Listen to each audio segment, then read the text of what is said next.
5 o'clock. Okay, you're gonna lead us in the pledge, please? With allegiance to the flag of the United States of America and to the republic for which it stands, one nation, under God, indivisible, with liberty and justice for all. Thank you, sir. Roll call? Benny David. Here. Roger Mayhew. Yes. Charles Wiltie. Present. Mark Serbrook. Present. Craig Scott. Here.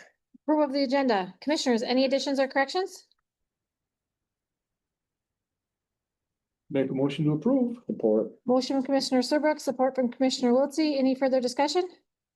All in favor, say aye. Aye. Opposed? Motion carries. Item 3, declarations of conflicts of interest. Any commissioners? Have none. Done. Item 4, review of minutes, February 26th, regular meeting minutes. I'll make a motion to accept them. Thank you. Motion from Commissioner Scott, Support. support from Commissioner Serbrook. Any further discussion? All in favor, say aye. Aye. Aye. Opposed? Motion carries. Item 4B, February 26th, 2025, closed session meeting minutes. We had I'll make a motion to accept the both session meetings minutes. Commissioner Scott, Support. support from Commissioner Serbrook. Any further discussion? All in favor, say aye. Aye. Opposed? Aye. I'm sorry, Item 4C, March 5th, 2025, committee of the whole meeting minutes. not me. I wasn't here. I was here. I'll make a motion. Motion Commissioner Wiltse, Support. support from Commissioner Serbrook. Any further discussion? All in favor, say aye. Aye. Opposed? Motion carries. Item 5, public comment and agenda item manners only. Any public comment in the room? Any public comment on the phone? Correspondence. We received correspondence from Ogemaw County MCOG membership, Wexford County resolution in support of repealing MCL 46-415, Walvance meeting notices and minutes, National Opiate Settlement from Kroger, and the National Opiate Settlement from Walgreens. Those have been received and filed. Item 7, I want to take these individually because I had to read the resolution. Good.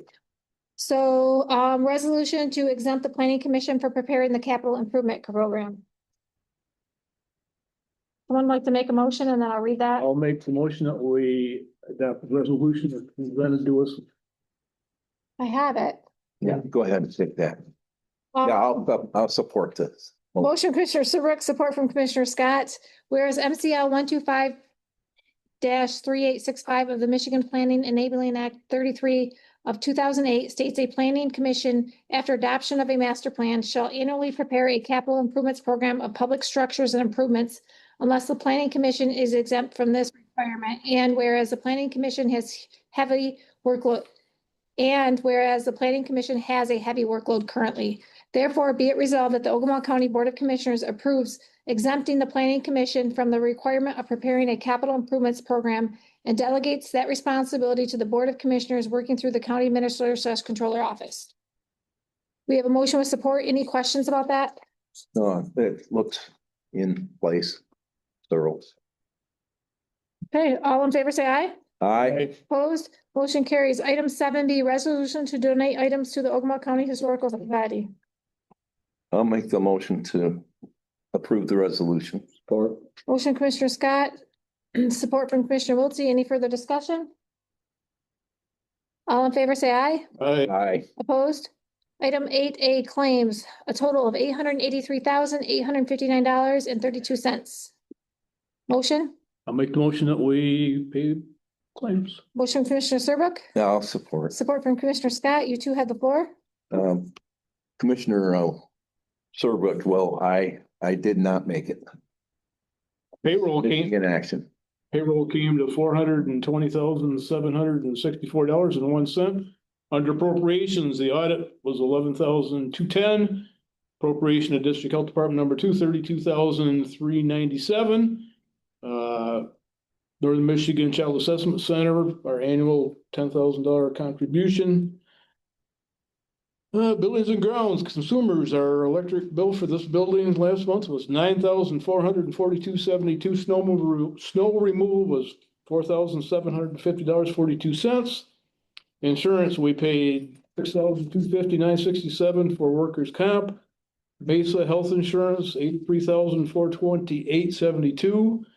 Teamsters, $24,748.40, and Unum, which is life insurance for Deputies, 299.06. Indigent Council came to 27,726. North Coast Legal being that grant program that was 19,406 out of that 27,000. Inmate care in jails, Clare County, 165 bed days at $35 a day for a total of 5,775. Prescriptions was $429.68. Aranet County at $32 a day, 95 bed days, $3,040, and they had a doctor or nurse call there that was $176.64. Gladwin County, $32 a day, 701 bed days, $22,432.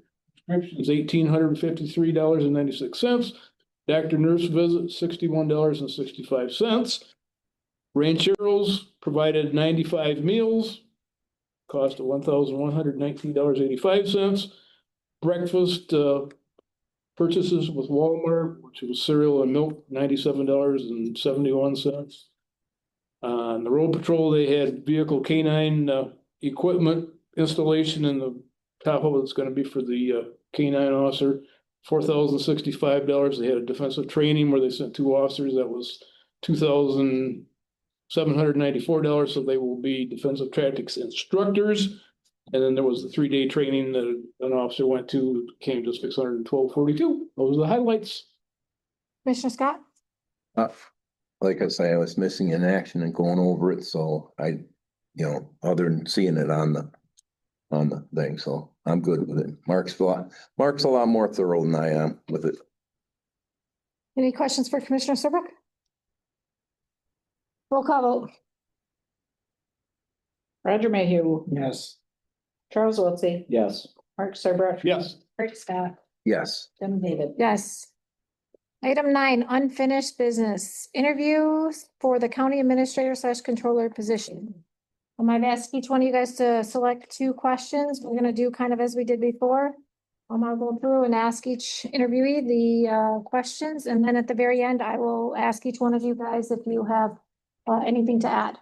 Okay? Okay. Okay. First up, we have Diego Navarro. Hi, Diego. Hi, can you guys hear me all right? Yep, now we can. Thank you for joining us. Awesome. Are you ready Thank you for having me. Are you ready for your interview? Let's jump right in.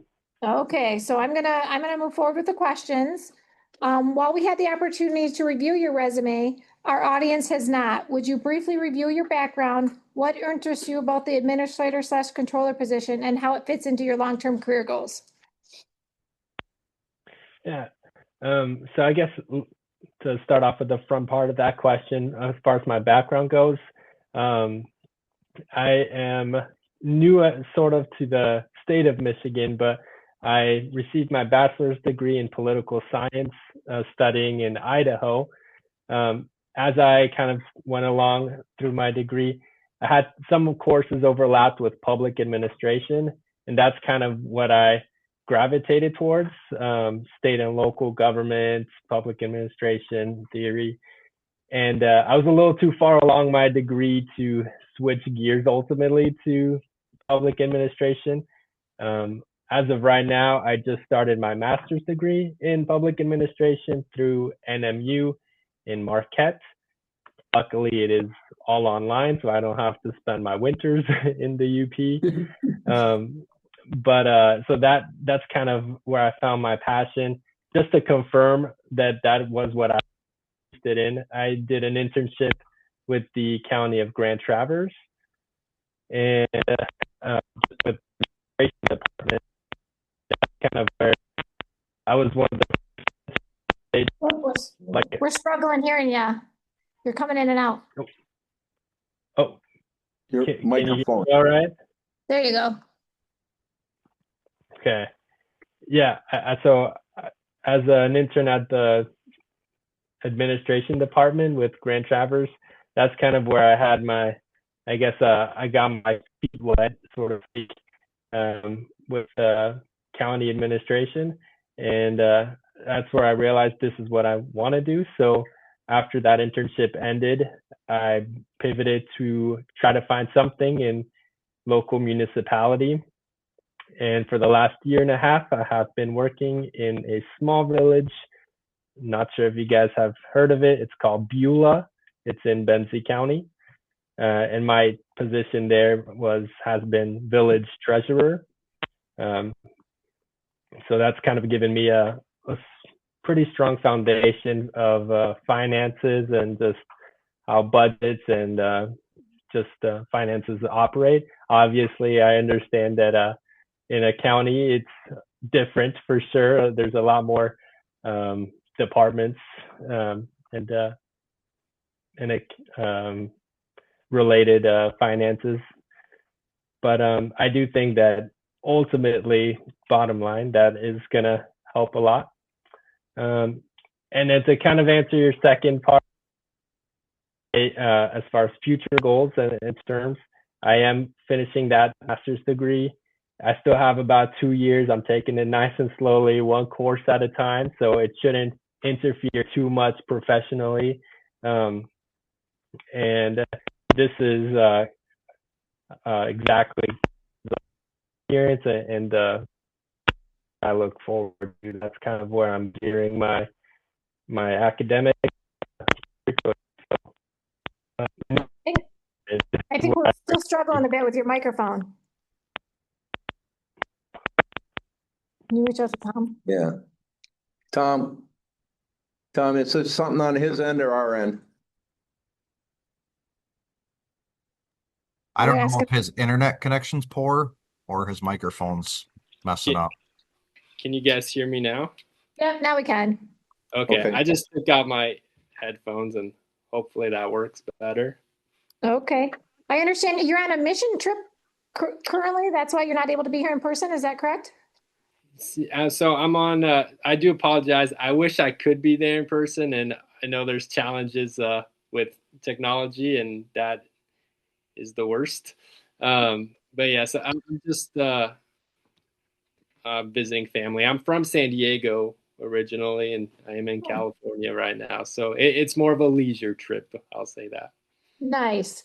So what is the most critical responsibility of the county administrator / controller? In my opinion, I feel like the responsibility is kind of being the glue, the cohesive glue that kind of makes all the departments work together, as well as the board and commissioners. In my opinion, board of commissioners, they decide, make decisions, pass policy, and it's kind of falls then onto the administrative to go ahead and implement and administer actions that the board took. That's just concisely how I view it. What are the financial priorities issues facing Michigan counties in general and specifically Ogemaw County? Well, I kind of looked, I perused the website. I looked through the last year's budget and this year's upcoming projected. So far, it looks pretty good. I know you're asking for challenges. It looks pretty well budget, and it seems like you guys had a close to $11 million operating budget for your guys' population. I feel like it's in a good direction. What I also noticed is it's been trending in the positive direction year after year. So I guess that in and of itself is a challenge, right? With it begs the question, well, how can we allocate additional funds to improve on services that we already offer? So I guess that's kind of where I would gear my focus on. Time management and balancing multiple priorities are essential skills to be effective in this role. How do you make decisions about how you spend your time, and what strategies do you use for balancing multiple priorities? I think that is everything. Very there's always going to be multiple projects going on at once, and in my experience as a village treasurer, and I'm sure this is pretty relevant to the county, just the line of work we're in is very cyclical by nature. So our first work right now, for example, it's audits 100% of the time. It takes up almost, it feels very, time consuming. And then after that, you just kind of shift gears into taxes, and you're just collecting taxes. And after that, you switch gears to budgets, and you just keep going over and over. But while all these things are going on, there's obviously so many additional things going on simultaneously. So to me, as far as prioritization, it just comes to what matters most, what needs to get done. You look at your due dates, and also what's pressing. That's kind of how I organize it. If you were to ask your current and or former staff how approachable you are, what would they say? I would probably, if it was a rating, I'd rate it out of 10. I believe that's how they would rate me. I have a pretty open door policy where there's never a bad time to interrupt me and ask for help or anything of that nature. Please tell us what your understanding is of the role of the county administrator / controller relative to the relationship with the Board of Commissioners. So I think it's kind of everything. Where I come from, very small village. So there was no village manager. That would kind of be the equivalent in that level. So constantly, it was always interacting with the village president, the village council, and even on off days, right, there was a lot of always contacts and phone conversations being had. And I was always getting emails almost every day from somebody on the board, and I was in the middle of doing a project, and then I'd get, can you make this report? Can you find out this kind of information? And I'd always make it a point to get back daily to whatever council needed. I do think it is a delicate line, though, because my job is not to make the ideas or pass to kind of pass anything or weigh in on anything. My job is just to implement what actions and decisions you guys make and help inform your guys' decision with any anything you guys ask of me, data, reports, things of that nature. But so I think it's hand in hand, but also different lanes, if that makes any sort of sense. Yes. Tell us about a politically complex work situation in which you were involved and how it was resolved.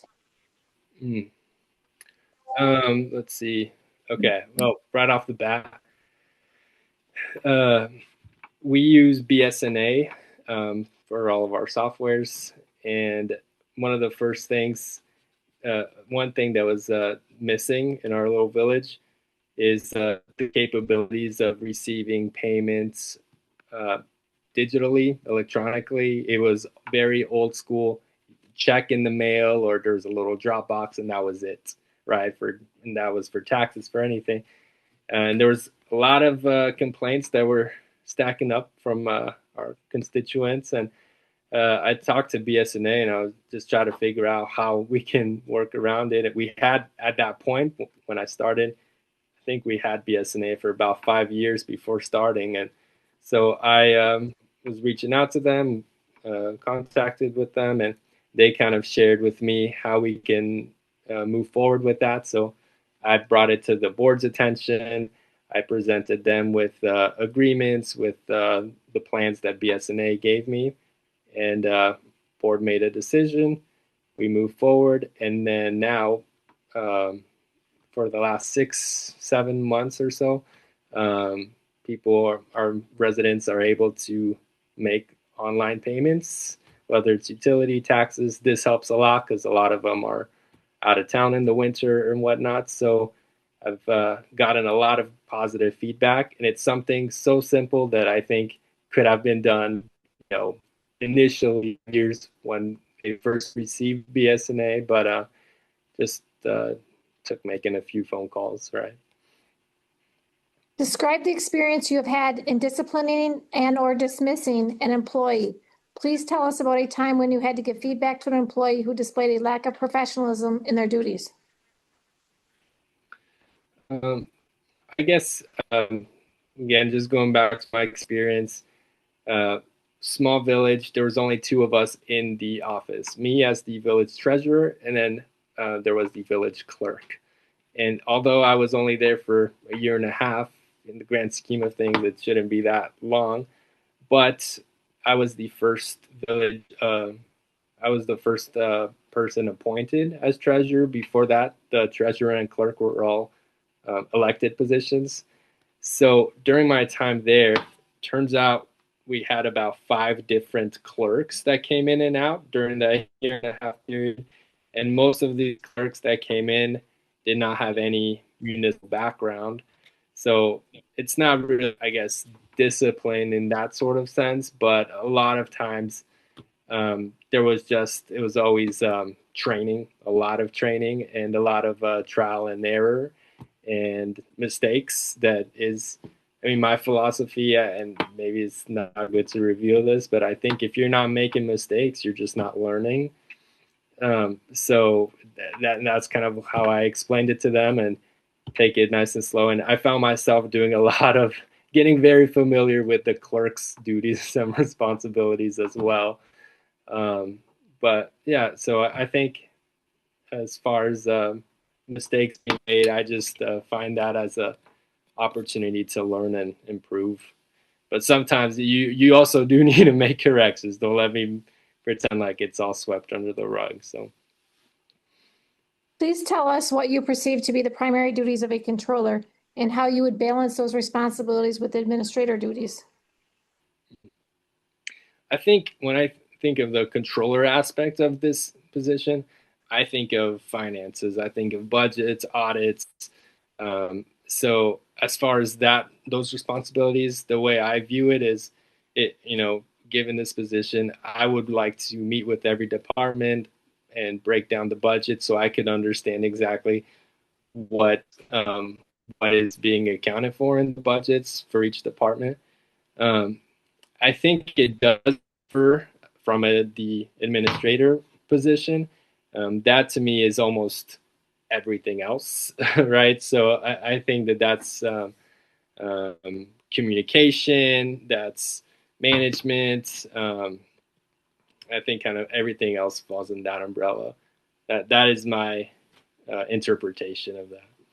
Okay, so you kind of already hit on this. Have you researched the county's past audits? If so, what is your impression of the county's financial condition? And please describe your experience in establishing a budget accountability system. So you've already hit on this, if you can just elaborate. Yeah, I guess I'll kind of answer the second part of that question. I think I do have experience on all that front of it. And I have looked at the audit reports. I think, I apologize. Can you repeat the last part of that question? Yes. Have you researched the county's past audits? Which, if so, what is your impression of the county's financial condition? Okay. I think this is just my opinion from just looking at these numbers. I didn't do an in-depth analysis, but I definitely did a little overview.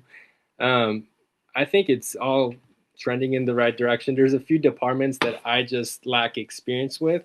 We just don't have things like equalization, courts, right? For example. So those that I kind of want to understand better, and I think immediately that kind of be one of the first steps that I would take in understanding. But overall, there's just different places of different revenue streams that look interesting to me that I like to explore, and I think more than anything, I would definitely see if we can increase any revenue or find ways to decrease expenses. So that's what I would look for. What are the 3 effective leadership qualities you think are most important? I think right off the bat, integrity, and and that just kind of goes without saying. But if you're dishonest in your doings, if I'm cutting corners, if I'm I don't know how I would expect anything from the other employees, especially if they're looking at me as an example. So integrity has to be a hallmark of that. Next up, I would probably go into just dedication or work ethic, and that could include things such as organization, prioritization, things of that nature. And then the third one, last but not least, I'd kind of just say passion. And I say that in the sense that if you're passionate about your work and this is something you want to do, it just you usually are in a better mood because you actually care about what you're doing. It's not just a job. So, yeah.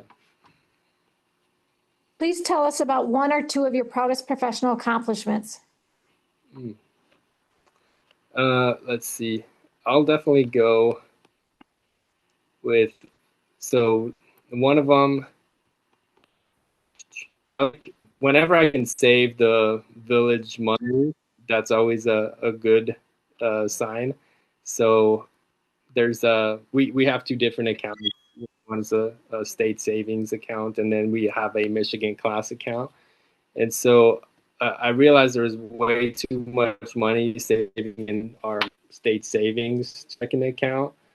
And so, of course, we operate with grants and loans for different projects going on, but most of these loans are paid maybe twice a year. So I figured, and they give us, we know when they're going, these payments are going to be made. So I just asked the board, hey, can I keep as much money as I can into our savings account, which accrues a lot more interest, and then just transfer it right before a payment is due? I don't know why that wasn't really taken place before, but we, because funds were moved, we were able to save about an extra $5,000 a month, which was pretty big for us, almost $60K a year for that. And then that's the only one that's coming to mind right now, but I'm sure. Yeah. What types of challenges do you enjoy tackling?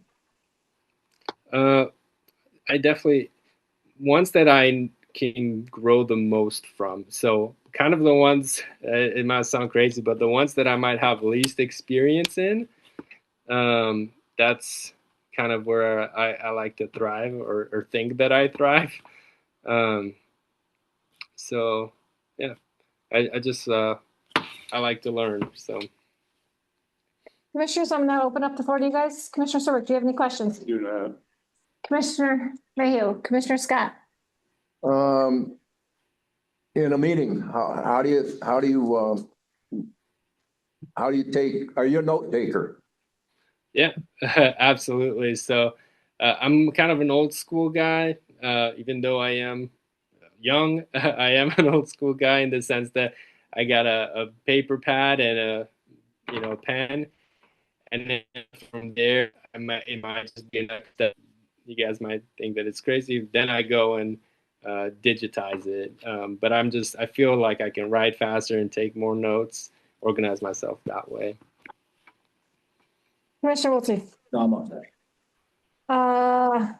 Diego, we appreciate your interest in this position and thank you for joining us. Do you have any questions for us, commissioners? I think I had a lot of questions going into it, and then I answered a lot of my questions as I was looking at the website. So whoever's in charge of the website, good job on them and putting everything on there. I appreciate your guys' time and consideration. I understand that there was a lot of applicants and that we're down to the finalists. So either way, I am humbled and happy and appreciate you guys. Thank you. Thank you. Thank you, sir. Chet, what do we have next? Is Francine here? Yes, she is. Okay. Are you ready or? Are you guys ready for it? Yep. Yeah, I think so. Hi. Okay, thank you so much. Hello. Hey. Packets, I think there was 5. Hi, Jenny. Francine Zisk. Nice to meet you. Hi, thanks, Scott. Francine Zisk. Nice to meet you. I'm a little You scribbled. ruffled today. Francine Zisk. Nice to meet you. Brett. Francine Zisk. I'll start here. Maybe they say. Hi. nice to meet you. I just Francine. realized Thank you. that. Hi. Francine Zisk. Our names are usually up on the. Yeah, I know. It's kind of threw me off right I there. failed. Gonna have That's to- my fault. That's okay. Oh. That's all right. Wow. I heard there was, This might be a question for you, how to take care of that. sure, I have There 6. So, Oh, look at this. Thank you. Thank you. You and I can share, maybe. Thank okay, you. so it, just to start, the front page is a cover letter. The second is a letter of recommendation from our treasurer, who is also the chair of the land bank, which I assist greatly in. And then my transcripts for my PhD, and then master's in science and management strategy and leadership from Michigan State University. So how we've been doing these interviews is I had each commissioner pick out, I'm Jenny, I'm the chairman. Pick out 2 questions. I ask these questions, and then at the end of it, I ask the commissioners if they have any questions that they would like to add, and then I open the floor. Thank you. So we're gonna start. Are you okay with that? Great. While we had the opportunity to review your resume, our audience has not. Would you briefly review your background and what interests you about the administrator/controller position? Excellent. First of all, thank you for the opportunity. I started off as a probation officer, moved to chief probation officer and court administrator. During that tenure, when I was a chief probation officer, 2009, at the height of the opioid epidemic, especially heroin, I was in Livingston County, which was the 3rd highest rate per capita of deaths, and interviewed about 300 people in the Livingston County Jail, started an organic program, went to the Board of Commissioners and asked for funding for an intensive outpatient program that lasts about 8.5 years in our jail. And so it was a 3-prong effect. We also took inmates to the local high schools to share their story, and worked with a lot of collaborating with the community and treatment centers to get treatment for people. And then I progressed as county work goes. I worked for Otsego County. I ran the front of the court and was an on-call non-attorney magistrate. And now I'm in Lenawee County, where I serve as the community development coordinator, the first one. And I do a lot with the opioid settlements, handling the RFPs, and doing some leadership there. I did a community needs assessment when I first started in that position. It was a brand new position, using technical assistance from MAC, and did a community needs assessment to find out what was in the community. And we are on our 2nd committee of doing selection. According to Exhibit E, we had 27 presenters present their program. And excuse me, I do a lot with the land bank. We're able to revitalize, do policies and procedures. We had a land bank that started in 2011. However, when I came in to find out that we didn't have the policies and procedures with the state land bank and the Michigan land bank, and we have signs, we've sold a lot of properties in 3 years. We're a very small land bank, but we're able to present in our region for the housing region for Region K. On land banking, I'm involved with the Michigan Land Bank, their education committee. And also part of, I'm tasked with the broadband. There was the BEAD grant and the Robin grant. Was responsible for connecting with the community. It's all about connecting and communication, and doing about 800 challenge addresses for people that were unserved in our county.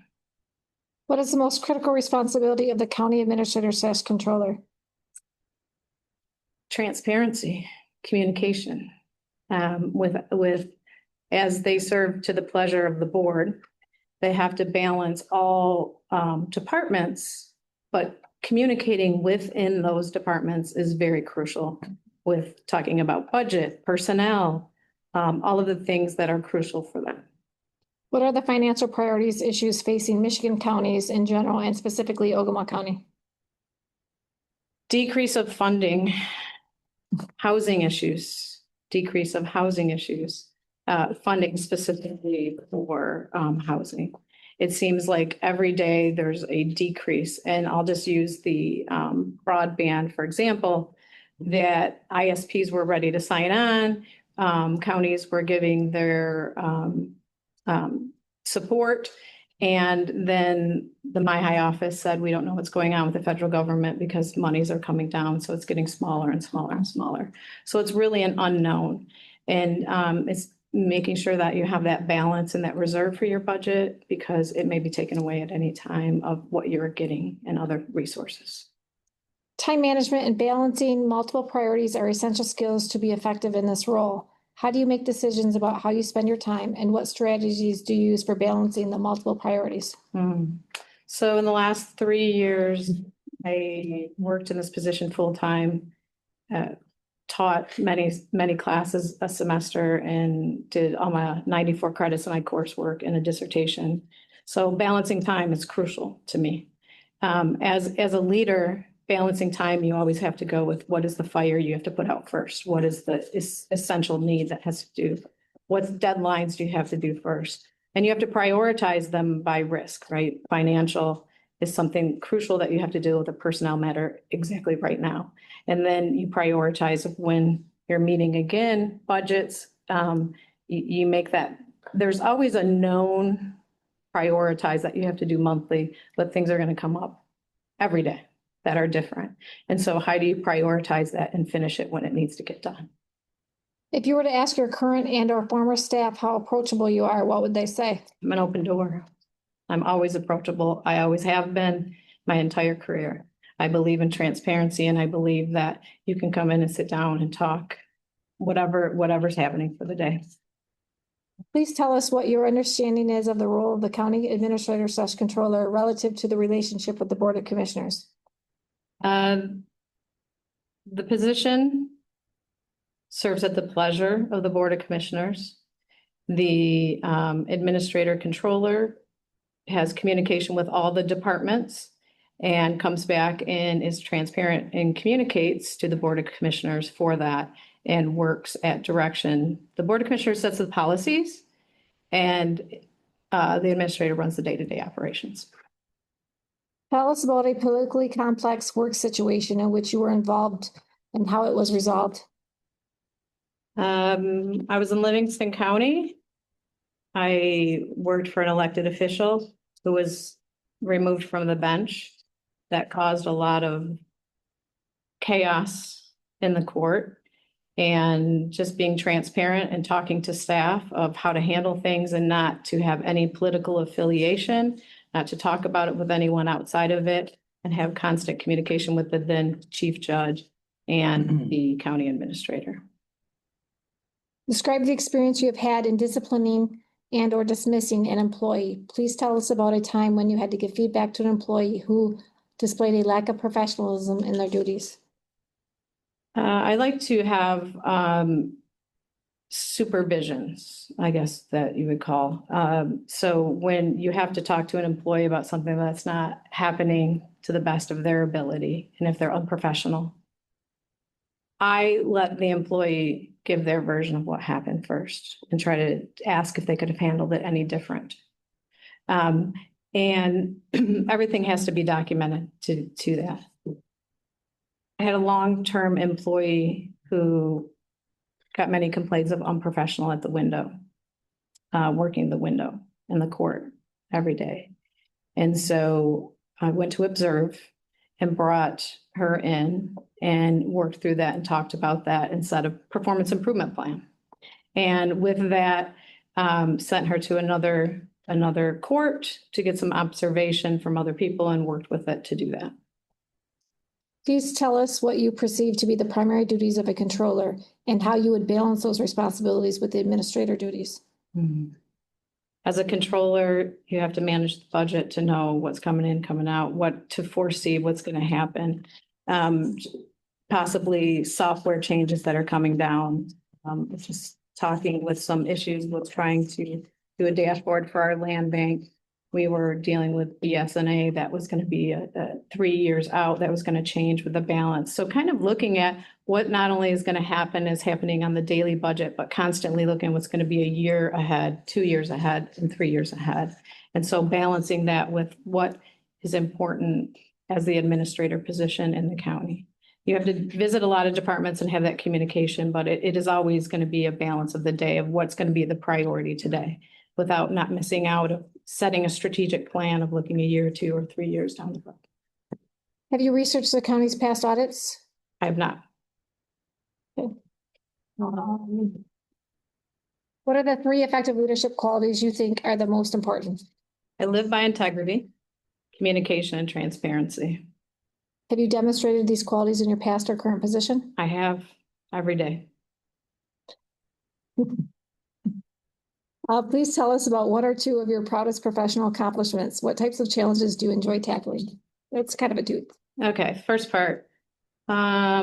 Did you say professional? Yeah, we'll start with the first part of that. Please tell us about 1 or 2 of your proudest professional accomplishments. Project Opiate was one of my proudest. I went to the jail administrator and said, I have this idea. Went to the chief judge and said, go ahead and do it. When I asked the sheriff for permission to come in the jail and interview people.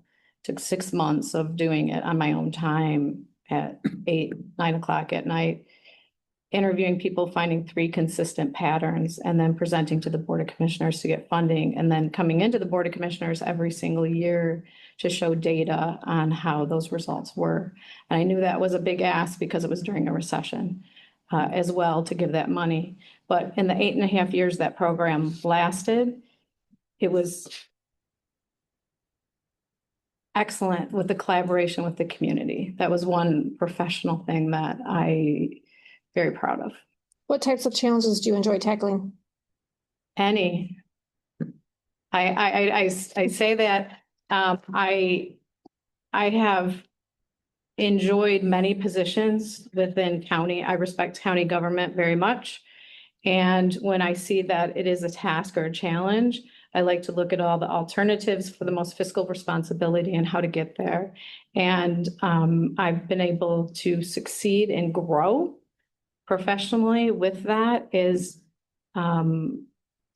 there's a saying, you know, not to be a quitter, but is that there's success. Everyone may not like the result, but it's looking at the community and what is best for the county. How would this position fit into your long-term goals? My anticipation, I only have one more move in me, really. That is my goal. And so I would like to stay somewhere a minimum 10 years to move on.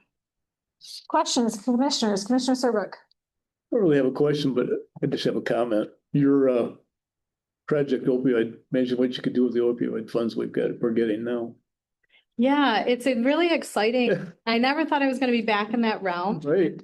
But when I went to Lenawee County, they were just at the beginning stage. And for a small rural county, they got a lot of money. I see that you have about 3.2 million, I think, right? And you'll have more coming in with the new settlements coming. However, So you haven't looked, you know, you said you didn't look at our audits. I didn't look at your audit, but But you have looked at our financials. I did. So you're aware of, so you just didn't, you're 11 aware of, million's your budget and you have about 6 so million. you have looked at that. I've looked at that, but Good. not audit. Correct. Yes. I wanted to clarify. Question I asked. Yep. You're pretty blunt. I appreciate that. I just want to put that out there. Commissioner Mayhew. How are you at the meeting? You run a meeting? I can run a meeting. Yes. You think you from getting offline? I try really hard to do that. Sometimes digression is necessary at times.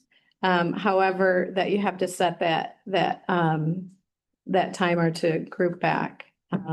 And teaching has taught me you have to stay on a schedule a lot. We went to 7-week courses, and when you only have 21 hours, you have to make the most of it and you have to be on point all the time. Well, sometimes we lack on how it's supposed to be. We can get it pretty close, but not perfect every time. My other question is, if I'm wrong, can you tell me and not make me mad? Not make me mad. You know what? That's asking a lot, Roger. I can't control you, right? But I've learned to acquiesce to deliver it so much differently than I did 25 years ago. And it's all in the delivery, right? Leadership isn't a title, it's your action and how you deliver and communicate with community, right? I don't mind being told I'm wrong. Yeah. I'm wrong. Well, I wouldn't use those words. I wouldn't use those words. I would probably say something that, have you ever looked at it this way, right? Because Question. yeah, delivery is different. And yes, I do not have a problem giving another option. Commissioner Scott. You realize we're on Zoom. Hello. We Zoom every meeting. Okay. We YouTube all our meetings. Did you happen to have a chance to look at any of the meetings? I did. Okay, maybe more than a couple? Two. Two, okay, Yeah. okay. We have two meetings a month, or committees as a whole, which are our workshop meetings. And then two meetings are our commissioner meetings. And one precedes the other. Yeah, up there is our commissioner meetings, down here is our committee as a whole meeting. Do you kind of see why we do that? Because this is more structure? informal. That's the business portion. This is informal. Did you have, was that your question? Yeah, that's my question. I want to see if theologically she sees the process, Commissioner I Wiltie. guess. I know here for your past experiences, you had mentioned before us, but on here, you're only showing from 2018 on. Where were you at from 2005 to 2018? I know you had mentioned Leelanau County, right? I was in Livingston County for 24 years. I was there from, I'm gonna date myself, 1994 to 2018. Currently, I just missed that on here. you're teaching, correct? I am. This is Jackson College instructor, and then also Leelanau County Government. I work Development Coordinator. Yes, I did Lenawee now, Lenawee County, that's during the day. And Jackson College is at night. Sometimes I've taught online, but yes. What did you do in Livingston County? Livingston County, I was probation officer, chief probation officer, and court administrator. Lenawee, what's the county seat there? Adrian? Adrian. Yes. Okay, that part of the county. It's right Right on the border. under 100,000. Yeah. I was just thinking in the state where it is. Yes, I- right down there. Well, yes, and a lot of people call it Leelanau, which is way up there, Yeah, that's my fault. That's okay. No, it's just. That's the night, that's at the lake. I Yeah. know that. People get Ontonagon mixed up where it's at, and then we got, other counties. It's kind of screwy in Michigan. Well, we appreciate your interest in this position. Do you have any questions for us? I do. How large is your land bank? I see that you have a land. Our land bank director is right there. How many, very small. how many properties are there? In ownership right now, I have 2. Okay. All right, so yes, very. I've done 6 projects. I only took my position as county treasurer in 2021. The land bank did not, it had been dormant for many, many years. I reestablished the board and started the land bank in 2021 towards the end of the year. And since then, I've done 6 projects. Excellent. And she's doing amazing work there. So that's our treasurer and this is our clerk. Do you guys have any questions for Francine? Just to go more in depth on what Commissioner Mayhew was asking about the meetings and keeping them in line. In regards to like the laws and how to run a meeting and what they can and can't say. Sure. Like, are you familiar with all of that? Because I know some counties, the clerk handles all that stuff, but in this one, we don't. That would be that position. So first of all, I'll go back in my district court days. The MCL, Michigan compiled laws were very near and dear to my heart because we'd always have to go and reinforce that. Obviously, being an on-call magistrate, you had to know that by the back of your hand. Transitioning into meetings, right? Being part of the board meetings that you listen. I think that it's always important, and this is my style just because I do a lot of different trainings throughout my job in different departments, is I think education sessions are they don't have to be long and lengthy, but 15 minutes of say, this is what's proper, this is how we do it, this is what's suggested, this is how it's supposed to be, right? I think it's really important because when we hear it together, it makes a difference instead of hearing it for 1 or 2 people. So I always like to do a little education of something. And yes, I definitely am. And I love to put my hands in and learn as much as I can about it. and share that information. I don't keep anything to myself when I can do that. That's going to be for the better good. Treasurer, do you have any questions? I do. My question to you is, being a county administrator here in Ogemaw County is including managing around 150 staff members. Do you have any experience with HR or employee management? Being the district court administrator, that was only 35 employees. If you, 150, that's like, I think 50 part-time and seasonal work or something. I think it was 81 full-time, I think, something like that. Is you have to do HR every day, right? Because you have to put out fires with employees. You have to make sure it goes in their internal file, or when does it go to their external file? And so that's really important.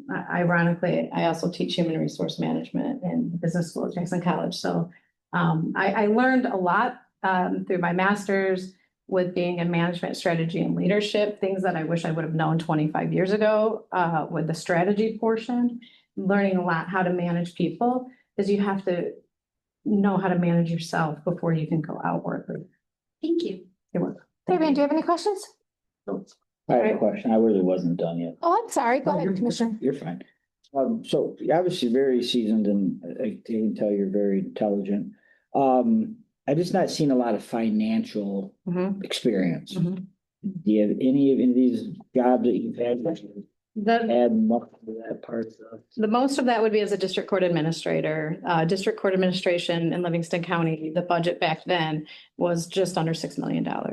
And depending upon, just for district court. So depending upon what was happening in the county, I remember that there was one time that said, okay, well, your budget's going to come in next year and it's going to be 25% less. So you work within that, right?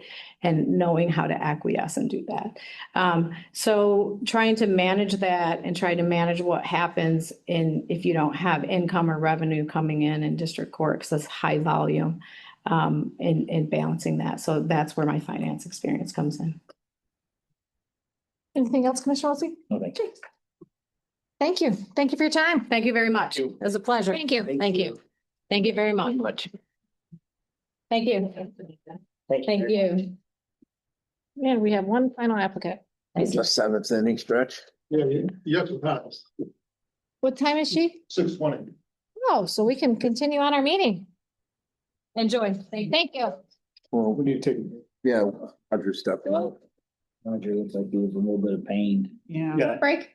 You have a break? You have a few minutes? Yeah, thank you. I'd like to step out. So this is gonna make like a 10-minute break. Yeah, it's gonna be about 10 minutes. Okay, we'll resume at 6 o'clock, guys. Okay. Thank you. We're great. Great. Oh. Well, thank you. What are you huffing and puffing? Get your butt moving. Do you need help? No. Okay.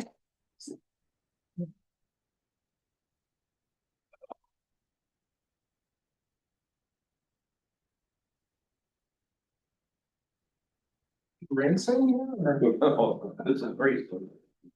I don't know, I watched Roger walk. I think he didn't move very quickly either. Yeah. He just had surgery last Thursday. No, different type. Yeah.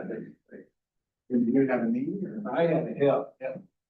Yeah, pretty. I have rather the hip. What do you think, Fabian? Moving right along. I think she did a good job. Oh, Yeah, we're still on. She did a very good job. Rather stay out of You said what? One, so I appreciate that.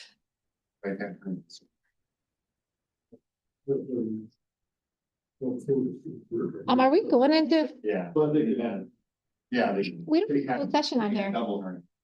No, about the other one. Can't have it. Got it. Can't go in. We did last, no, we brought Chad up and we wrote out a piece of paper. That's what we do to bring two back for the next, okay. Yeah, you can't go into closed session. Yeah, I remember that. It's only the initial before you announce candidates. Okay. They're getting better all the time. What's amazing, we have most of them. Rehabilitation earlier. We checked it at 5:30 and we were home at Medicine, 10:38. science increasing, That's just knowledge. Advancing. Advancing, exactly. Well, I thought that was hip thing too. We're still on, so. Yeah. You okay? Yeah, that's just. Huh? You okay? Oh, man, yeah. But to be home, Okay. right? I mean, that's what the shutdown, the surgery, then full stop. And so they wait till you wake up and everything, and still we were home at 10:30 full time.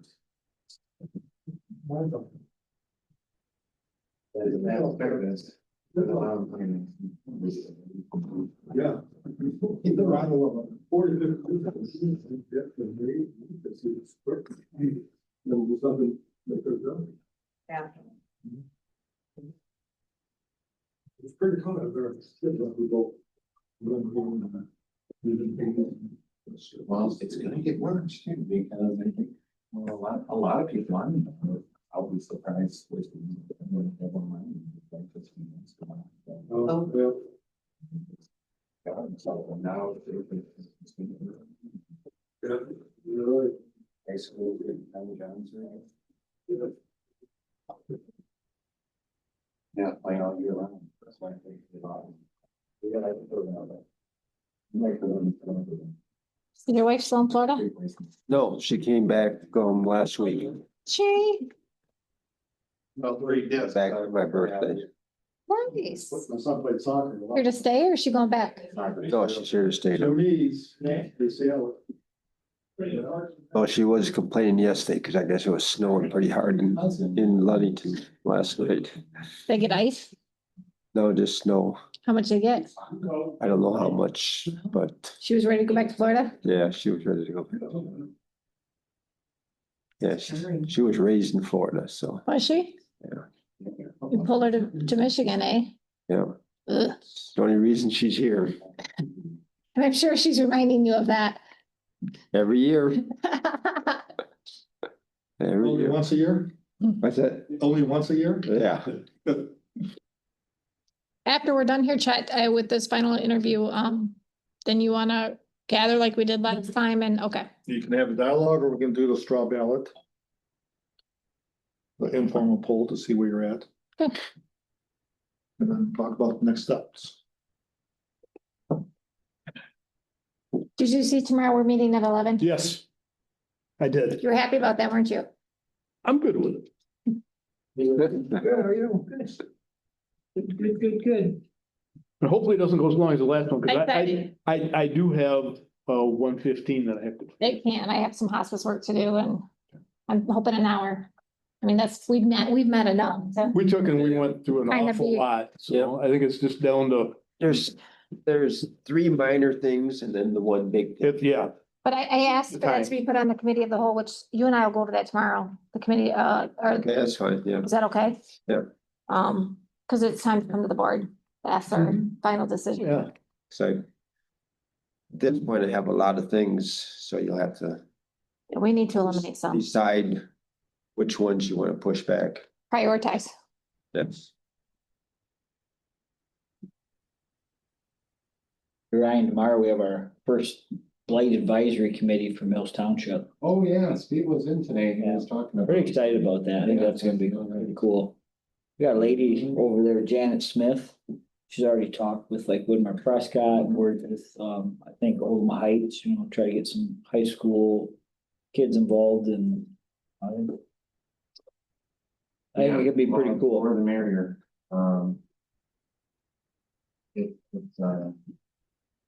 Maybe good community service hours, NHS kids are always looking for hours, my kids had to do it. Yeah, absolutely. It's amazing what, just a few volunteers in that area can do. Always laugh about, it's easy for people to do to pick up the phone and calls and complain about stuff. That's the easy part. The hard part is. And I think I don't know if I've mentioned that to you before. My experience with blight people is they're either way too strict or they're not strict enough. Right. Sometimes it just. Well, the dialogue with people. Yeah. Yeah, I'm excited to see where this goes. Yeah, I unplugged that whole. We're gonna move forward, guys, until the next candidate is here. With the meeting, so item 10, we have the administrator/controllers report. Okay, most of my time the last week has been on FOIA requests. Gotten 6 in the last week. keep coming in. And then also, working on getting the federal system at the Department of Treasury so that we can do our annual, reporting on ARPA. That's turned into a bigger challenge than I thought it would be. They, walked me through the steps that I had to do. And then when it came time to be able to access the system, it rejected my application. So it's now with the IT department. And so hopefully they'll get me in so I can get the reporting done by March 31st. You said, you and I talked, I think, last week about that. You had to contact Tim for information and then you had to, it's been a process. Yeah, it has been. I did it in Mason County and it wasn't that process in Mason County, but I can't use that login for here, so. I don't Any know. questions for Fabian? Commissioner Wiltie? No. Yeah. Other thing on the report on this, as you probably saw coming in, the biggest potholes were taken care of in the parking lot. And we'll have a bid to consider on the carpets for the law library for next week. Great. So. Were you able to reach out to Indigent Council and ask them? Someone had brought that up last. No, I had not been able to have a chance to talk to Tom about that. He's the one that brought it up. Yeah, he did. Yeah. So If it's I'll something that talk. can come out of their budget. Yeah. I can try and touch base with Will Engelman tomorrow and ask him if there's anything in there, if you want. Yeah, why not? Yeah. Any questions for Fabian? Commissioner, you didn't have any, Commissioner Scott? No, I don't have any. Commissioner Serbrook? No, the only thing I do want to say though was the RFP for the propane is gonna be, they're due at 9 o'clock next Wednesday morning. Right. And they're gonna be open at 10 and I plan on being there with Fabian when he does that. So far we've got what, 3 back? Yeah, And there's another one for sure coming, or We've got 2 back. 2 back and the and- third one for sure coming. I got a call that it was mailed today, so we'll see if it gets here. Where do we all have propane again? Yeah, Where? Yeah, I know. Deer Park. The Deer Park, Transit and the airport. I wasn't here till last meeting. Did they come up with the numbers, what it cost us for bailiffs? I mean, Yeah, what they were gonna cost. Yeah, They did come up with yes, some numbers. we did have those numbers. Okay. For 6 months of that. For 6 month numbers. That's fine, I Yeah. mean, simple up to double for a year, Yeah, right. but you guys have. Yeah, Yes. Okay. for that position that they were talking about, we do. Yeah, and I can get you that after the meeting if you want. It's on your iPad for last week's meeting. I can't get that thing to go nowhere. We can help you. This is it. Oh, okay. I can't get emails out of it. It's jammed up. This is all I get. Elected officials and department head reports. Clerk, I don't have a report. treasurer, My financial report is on your iPads and my office is very busy with tax settlement right now, but things are going very well. Ryan, do you have anything? I have my annual report on there, just a basic overview of our activities for planning and zoning board of appeals, and basically goes over the year. Biggest take out of it, payments were down a little bit last year from previous years, but we did probably double, triple the number of new homes that we normally do last year, so that's a good thing, but it also, they take more time, so it kind of reduces. But we're chugging along. Helps when they're on the tax roll. Helps when they're on the tax roll. Just the biggest thing in our report there was our master plan. Diane did that. Any questions on the end of the report? Any questions of this? Thank you for the annual report. Julie, do you have anything? Well, I wasn't going to, but Come on this time. Julie Darton, District 4 Director, Michigan State University Convention. Thank you. Well, my objective was to come and listen. I was interested in the candidates that you were here, and I haven't seen you all in a while. I know Phil updated you on some programs that are happening in the spring. That's the time when all of our agriculture education programs happen. And Commissioner Wiltse was kind enough to commend Stephanie Stevens on the article that appeared in the Herald about how volunteers are really the heart of our 4-H program. We're really proud to have such a big and robust program in Ogemaw County, and it can be bigger. What we don't have is we don't have adult volunteers sitting around saying, I wish we had kids that really wanted to do cool things. We have a lot of kids that we'd like to have involved in programs. We just need those adult volunteers to come and join our program. But that article has raised some awareness. We've already seen some early results. 2 or 3 people have already reached out and contacted us about initiating programs or joining programs that exist. And so we can really have more success for youth programs in Ogemaw County. And as usual, if there are any questions that I can answer, please let me know. I've been able to share some information, not necessarily here in the county, but other places across the state. Data centers have been a big area of planning and zoning concern. I was able to share some resources with Ryan when those came available. I believe those were also shared with you as commissioners, just to make you aware of how our information can help not necessarily guide you to the decision, but help you understand how that decision may impact the future of your county. And if there are things like that that come across my desk, I will make sure to get them out to people that need them. And as always, we're really happy that we can be the connector with the information that we create at the university. Thanks, Julie. Yeah, thank you. Question. Oh, and you may not know the answer, but do you know, has anybody signed up for the leadership training that Phil is looking for? yeah, I'm not sure. Okay. He has promoted it at the EDC. I think he also had an announcement at Michigan Township or the Ogemaw Townships Association meeting this month. So I would have to check with Phil because he's been at meetings and delivering things. He's been out all week. So Okay, I just was curious while you were sitting here.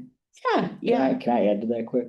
I think that's gonna be a great training. I'm trying to move my schedule around because Phil is really easy to listen to, very knowledgeable. I think that'd be a great training for as many people as we can get there. I'm excited about it. Yeah, absolutely. And he's run some of his materials by me because I teach facilitation. So we talked a little bit about how to set up some activities. I think it sounds like a tremendous training. He's very skilled and knowledgeable, and he creates opportunities where people can make the connection. Not that he has to deliver every piece of it, but that those who are experiencing the training will get the benefit of it. Also just mention that we do have a pesticide test happening at our office. So people to use restricted use pesticides have to be licensed for the state of Michigan. We do those tests in conjunction with the Michigan Department of Agriculture and Rural Development. The test for this area is on St. Patrick's Day, so next Tuesday. We have 38 people registered for that test. So we know that we're really meeting the need when we're going to overflow that room a little bit. So we'll have people there for the morning session where they do the education and to take the exam in the afternoon. Yeah. Thank you. Do you think, how do you rate our commissioners' facilitation? How do you think we do? Do we convey to the public in the proper, in a good manner? Yeah, I mean, I don't have trouble understanding what's happening in the meeting or following where you're going. I think you produce a really clear set of objectives and publish that in your board packet. So, as someone who attends these meetings in multiple counties, I'd say you're on par with other counties. I don't see any deficiencies. Good answer. How we do the room in different type of meetings? The room setup. So one thing I did notice when we had the break was that not all the lights are on in the room. That's one thing that just occurred to me. I didn't know if you would like me to turn them on, but it's something that occurred to me late. But I'm not having trouble seeing you, so I don't know if it's. I don't have any problem because I'm so bright, Well, I mean, and you do have an aura, so there you go. Yeah. Good answer. Hey, Good answer. Hit the switch. On our iPads, we have the elected official and department head reports from zoning annual report, building department report, treasurer's report, Ray Animal Shelter report, register of deeds report, and the medical examiner report. Those are appreciated. Any matters from the floor? No. Motions for adoption? No. Commissioner report. Oops. We're gonna do our Final interview. Come on in. Oh, I just read the schedule. So Hey, are you Renee? I am in the hot seat. Come on in. I'm Jenny. Hi, Jenny. Nice to meet you. Nice to meet you. Hi, Renee. Hi, Craig. How are you? Yeah. Good. Jim Charles Wilson. Nice to meet you. Rick. Nice to meet you. Vivian Bezeki. Okay, and you're in for right now. Mark Serbrook. Nice to meet you. Oops. Roger. I'm great. Okay. No, he, Yeah, I think a couple of you had surgery, didn't you? Yeah. Last week, Yeah. so. Yeah. Take it easy. Leslie. So how we've been doing this is, I asked each one of the commissioners to pick 2 questions. And so I asked the questions, and at the end of the questions, I open the floor for the commissioners to ask if there's anything more that they want to know, and then I open the floor to you. So Perfect. first of all, I appreciate your interest, appreciate your resume. We had the opportunity to review your resume. Our audience has not. Would you briefly review your background? What interests you about the administrator/controller position, and how it fits in your long-term career goals? Okay, let's see, about me. I have grown up in this town, kindergarten through 12th grade. I went to Standish Sterling schools. I have been here since I was a kid, so I am a long-term, citizen. I've lived in West Branch for 20 years now. As far as my background, I attended Saginaw Valley State University, earned my bachelor's of business administration there. After I graduated from Saginaw Valley, I took my first job at the Red Cross in Bay City as the director of finance there. And I like to tell everyone that I was the director of finance, but I was the finance department. So it was a great learning opportunity fresh out of college. So that was my first position there.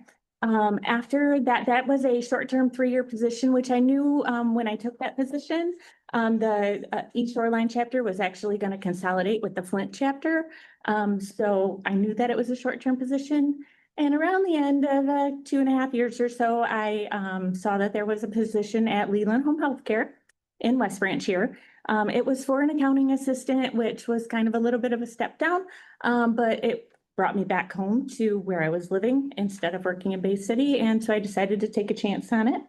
Worked for a couple of years as an accounting assistant, and the controller there decided to go back to her old position. And so I moved into the controller position where I served for the next decade. I was there for 12 years total. So COVID took a huge hit on the home healthcare industry. And I decided that it was time to maybe branch out and find a different avenue. So I ended up over at Stevenson accounting firm here in town, worked there for a year. And I was doing some payroll for some school districts for them and a little bit of general ledger work, and decided I was ready to get back into a position where I felt like I made more of a difference instead of just plugging numbers. Where I was able to make decisions and feel like I was part of the team instead of just working on the side. So at that point, I was fortunate enough to be offered the position of the director of finance for Kirtland Community College, where I have been for the last 3 years. And that's kind of my background. Why am I interested in the position here? I love to come to work every day to feel like I make a difference in people's lives. At the school, I may not actually touch a student's life, but I know that I do make a difference. Somebody has to pay the teacher. Somebody has to keep the lights on. Somebody has to make the decisions in the background so that they can get their education. And I feel like that would translate to a position here where I would kind of do the same thing. I would be in the background, but I would be able to pay the bus drivers to make sure that they can go pick up the citizens and take them to their doctor's appointment, or make sure that we get the healthcare contract figured out so that the police officers have a healthcare so that they stay in this town and serve our community. So I think that's one of the reasons why I feel like I would love to have this position. What is the most critical responsibility of the county administrator/controller? Fiscal responsibility of taxpayer funds. What are the financial priorities issues facing Michigan counties in general, and specifically Ogemaw County? Financial issues, rising healthcare costs, for sure, number one. Other financial issues that would face the county, making sure that millages pass. I know that we have a slew of different villages here that fund a lot of different services that are very important. But making sure that those pass so that we could continue to provide those services would be essential. Time management and balancing multiple priorities are essential skills to be effective in this role. How do you make decisions about how you spend your time, and what strategies do you use for balancing multiple priorities? I guess you have to look at what's going on at the time. I would say my number one priority would be if there was disruption in services somewhere. We need to make sure that everybody has the ability to function, to do their jobs. If there's a IT outage, we need to get that fixed so that everybody can continue to do their work. If there's a payroll problem, we need to get that fixed so that everybody so that everybody gets paid and wants to come to do their job. So outages would definitely be a top priority. And then I would say fiscal reporting would definitely fall second, or maybe hand in hand. We can't miss our deadlines. We can't file things late. We have to make sure that we do those correctly, or we'll fall into trouble. If you were to ask your current and or former staff how approachable you are, what would they say? That I'm very approachable. I have an open door policy. Anyone can come in my office at any time and talk about anything. Please tell us what your understanding is of the role of the county administrator / controller relative to the relationship with the Board of Commissioners. In my opinion, I think what my role would be, I would say, a middleman. I'm kind of a middleman. I would talk to all of the department heads and the elected officials, make sure that they have everything that they need, or take their concerns and find out what they do need. Make financial decisions about what is priorities on everything that they talk about, and bring those to the commissioners and let you know exactly what is needed from the department heads. Tell us about a politically complex work situation in which you were involved and how it was resolved.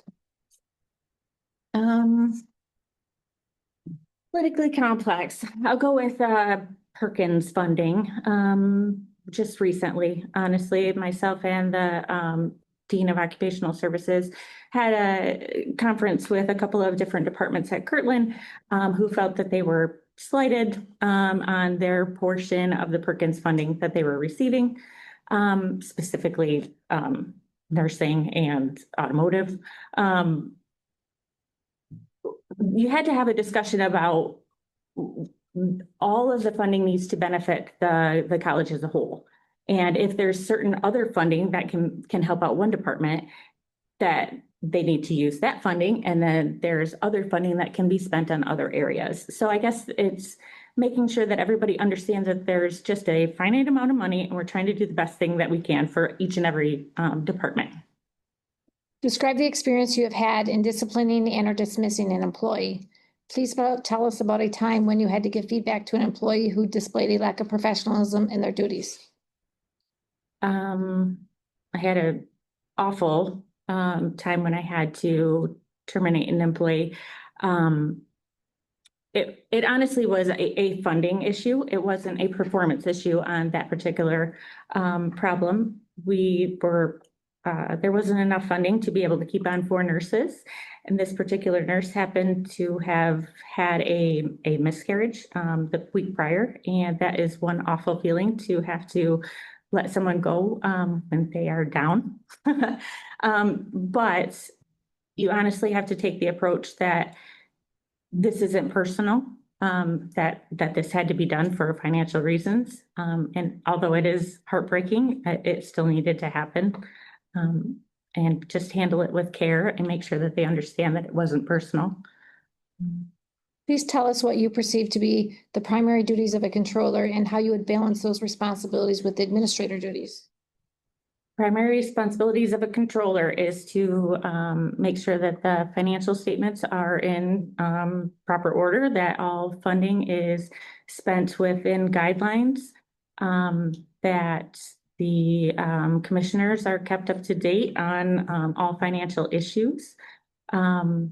And I guess that kind of crosses over to the administration part a little. But controller, definitely all accounting responsibilities, administrator, dealing with the public, and dealing with the commissioners, making sure that, you're involved in the community, finding out what the community needs, what they're looking for, how they feel about the services that are being provided, and bring all of that information back and share it with the commissioners. Have you researched the county's past audits? I have. If so, what is your impression of the county's financial condition? That it's improving. Please describe your experience in establishing a budget accountability system. Oh, I'm sorry, budget. Please describe your experience in establishing a budget accountability system. Okay, so making sure, holding everybody accountable to their budget. Absolutely. I would say that you would want to review budgets with department heads on a regular basis and make sure that there isn't an outlier, that they're getting off. When you're 50% through the year, you should be 50% through your budget, unless there's a timing issue where something's bought in the beginning of the year or the end of the year, and that's known. But you should be reviewing those on at least a quarterly basis. What are the 3 effective leadership qualities you think are most important? Approachability, to make sure that anyone can come to you. Leading by example. Make sure that if you would like your employees to do something, that you're doing the same thing. And dedication to your job, and dedication to your employees, and making sure that their needs are met. Have you demonstrated these qualities in your past or current position? I would say absolutely. Please tell us about 1 or 2 of your proudest professional accomplishments. You got me. My proudest professional accomplishment. I would say getting the director of finance position at Kirtland, I think, is a huge accomplishment. It was the first time that I had ever had a government type position. It was the first time I have ever dealt with fund accounting. So I have learned a ton there. I think that's a great professional accomplishment. Absolutely. Yeah, I would say that's number 1. I'm gonna go with that's good. You're in the process of getting your master's, correct? I am 3 classes in out of 11. So through Kirtland, honestly, I am able to tap into some professional development funds there, which is great. And it's encouraged there. Obviously, it's an educational institution that you continue your education. We have several people getting their doctorate, a couple of people getting their master's degree, many people who already have doctorates and master's degrees. So, what types of challenges do you enjoy tackling? Challenges. I like to hit everything head on. And which this can be good or bad. I like to get in the weeds of it. I like to know everything that's going on with it. Sometimes that's good, sometimes it's bad. But I like to be in the know. I like to be able to do the accounts payable. I like to know how to do the payroll. I want to know how everything works so that when there is a problem, I'm like, oh, that could be right here. If you know exactly how the systems work and who's doing what and why it's happening, it's a lot easier to figure out problems. Commissioners, questions? Commissioner Serbrook. Do you have any administrative experience, or is it all financial? I would say the majority of it is financial. Absolutely. Right. But because this is an administrator / controller position. Absolutely. And it's honestly, it's difficult for us to take and find somebody that's got both. Most people have either one or the other. So I'm just trying to figure out if and looking at your background, you have always been financial, but have you been in a managerial position? I manage departments, yes. Right. The financial department, Sure. yes. How many employees do you have at Kirtland in finance? I have 4. Okay. Because you said when you were at the Red Cross, you were the Red that Cross. One. And I had. And then when you were at Leland. I had 4 at Leland. 4 at Leland. I had 4 to start with at Leland, which. It dwindled down because of the 3. Yes. Okay. Yes. Commissioner Mayhew. Well, one of the differences we have here is if it doesn't, we don't get the millage, it's gotta be cut. Something's gotta go. Understood. At the school, they keep running it and running it and running it. We know we get to vote on it like 6 times a year. Here, we generally don't. It's got, something gives. Yeah, the school runs on property taxes is a third of it, state appropriations is a third, and then the tuition is a third. So yes. Property taxes here is about 70% is what I think, 68 or something like that. So understood, property taxes are, although they are important to Kirtland as well, they're even more important here. Now, the reason we're in good shape is because the jail turned into a holding center. And it wasn't a pleasant ordeal. We let a lot of people go that made good money. Absolutely. Not an easy decision to make. But like I said, and in this position, we have to do that. But when you have a zero fund balance, something has to give, right? Honest. Okay. Yes. Yeah. Commissioner Scott. We use BSNA. Are you acquainted with that? The only thing I know about BSNA is that I looked it up to to do my taxes this year because I had to figure out what I don't even remember what I needed. I needed the land value and the housing value. So I don't know about BSNA. I do not. Okay. I'm What is- kind of on the same question line as Commissioner Serbrook also on the administrative side. It's, we have 3 different unions here, 5 different contracts. We only have one union at Kirtland. Yeah, okay, lucky you. There's day-to-day, there's a lot of different things going on, and I don't really have a question out of it. It's just, I just gotta echo. It's a concern, frankly, Absolutely. So what sort of administrative abilities do you want to see, or what would make that? Could you help? What would make it easier for day-to-day operations. right?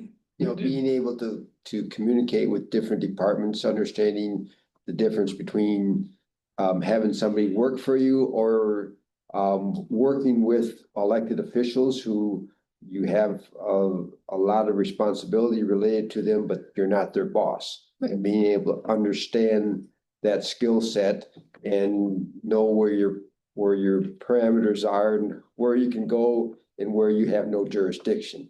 So that's then also the human resource part of it is negotiating with the unions, being able to make decisions on human resource issues that come up are an important part of it. And then being able to communicate with the public to be able to make them understand the decisions and policies that the board has put together so that they understand the decision that was made and why it was made. I mean, those are some of the key things. And I think too, just to add on to that, if I might, FOIA is a big thing, knowing What can and can't be. what we can and what we can't do. And as Roger likes to say, you need to keep us out of trouble. And if you're not familiar with Michigan state law in regards to open meetings, FOIAs, we can get in trouble in a hurry. Right. So I am not the FOIA officer at Kirtland. That is that's part of the FOIA is part of the administrative controller's responsibility. So I'm not trying to scare, I'm just trying, No, I absolutely understand. And I do understand FOIA, but I am not the FOIA officer. I am not. Right. Yeah. There's a lot, what they're trying to say, there's a lot to this position. Absolutely. We are seeing a lot of that. Either an individual is got more experience in the finance versus administrative, or we've seen a lot of administrative with little background in finance. So we're just really looking for that balance. Mhm. The other thing is getting us ready for these meetings, preparing all the information, educating us commissioners so that we're able to make good educated decisions with these, motions. So questions, Commissioner Wiltie? Oh, I mirror some of the questions and thoughts that fellow commissioners have regarding, I think, finance side of things. I mean, I definitely think you have experience there. Obviously, you must be doing a pretty good job at Kirtland. You've been there, the director for what, you're now your third year now? Third year. Third year. So that's great. Completed. And that is a great accomplishment. So, congratulations with that. So my question is, because I do really am concerned about the administrator side. So you're the director of finance, and obviously you're there at Kirtland, you have nursing and you have law enforcement and you have auto body and all that. Yeah. So do you have meetings with those leaders of those, each of those schools? I'm on the college advisory team. So yes, all of the department heads, plus the vice presidents and the president all have a meeting once a week. So yes, I am involved with meetings on those. Yes, I do help with the budgets on all of those. Myself and the vice president work together collaboratively to do the budgets for all of the different departments. So we do have meetings in regards to those. As far as handling the complaints of them, usually it goes to the deans. It doesn't come to the finance department. Right. But you have these separate meetings where there's some administrative, a little involved with that, yes, for each of those. Yes, and I attend regularly the Board of Trustees meetings. I attend the Board of Trustees meetings for the foundation, who I also sit on their board as a advisor. So yes, I do have higher level meetings, I would suppose, but with the other departments. Okay. This is our clerk and our treasurer. I give them opportunity as well to ask a question. Clerk, do you have a question? What's your role in those meetings? Well, I don't run the meeting, so I'm a member of the meeting. It depends on the day. Each of us goes and usually shares information about what's happening in our department. A round table. Yeah. So not a directional in those meetings. Okay. Treasurer, do you have a question? She's thinking. Parliamentary rules of order for public meetings, Open Meetings Act. Do you have any experience? I do not. Okay. Are you willing to learn? Absolutely. Okay. I am 100% on board for learning. We appreciate your interest in this position. Do you have any questions for us? I do. Oh gosh. It's got 2 pages. Well, no, just a few on the top here. One of mine was, what do you think was the biggest contributor to the financial turnaround? Was it the closing of the jail? I think that definitely had a huge role in it, along with some of the things that went along with the jail, like our medical cost, our medical exam, and our previous contract. Each one of the departments have also done an amazing job keeping within their budgets. We also stalled some projects that we were doing. We got some ARPA funds, which has helped us out tremendously. And You used to redo the building. correct. Yeah. Correct. Yes. And then there's more projects moving forward. Some bathroom work, the front entrance. So those projects are not all the way completed yet. We also had a county administrator / controller that also really helped us head in this direction. Previous to that, we did not have a full-time individual in that position. So I think having somebody here on the day-to-day operations, helping us keep organized, having department head meetings. We also have a budget committee now. All of that has definitely played a role in where we're at. Good. What do you think the biggest challenges are going forward? I think honestly, right now, what makes me the most nervous are these millages. We have a transit meeting or a transit millage coming up that really, really needs to pass. That is a crucial service. And I'm a little opinionated when it comes to that. And then we have a lot of other millages that will be coming up on the next really big election. So that's my opinion. Right now, so from a financial standpoint, we're now talking about strategic planning. We're trying to definitely make sure that we continue moving in the right direction. Coming up with a 3-year plan, which we haven't talked about a 3-year plan since I've been sitting in this seat, which has been, I don't know, 5 or 6 years. So, I mean, we've made some really big strides and we definitely want to continue down that path. Just because our fund balance looks good doesn't mean we want to spend that money. We want to do it correctly. Yeah, to expound on exactly that. We've had somebody here that has held the feet to the fire on a day-to-day basis. And he did it gently enough that they didn't even know their feet were gonna burn. But we need to keep that. We need to keep the train on the tracks. And consistency. Because it would be too easy to jump off. That's what I see coming down. All the state funding and everything else, that's bad enough, but right here inside the building, making sure that everybody's still, we're all singing to the same tune. Did the previous controller administrator have government experience before? Very, very lot. Yeah. He had a lot. 40 years of it. Oh, yeah.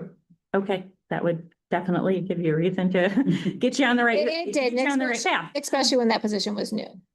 Absolutely. So absolutely, because there was a lot of resistance to that position. It was change.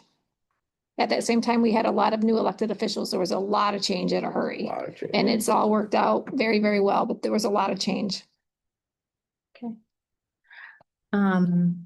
Last one, I guess, is what would the transition plan look like? Would there be overlap between the? We're hoping if we can keep up, that is the plan, yes, or some overlap. He overlapped with Tim for a very short period of time because Fabian also has a lot of experience in this position. We're lucky to have had him and kept him for an extra month while we try to find the right person for this position. Great.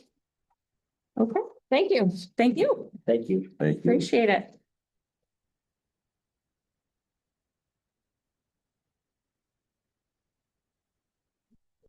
Yeah, do you want to do this now? Yeah. Well,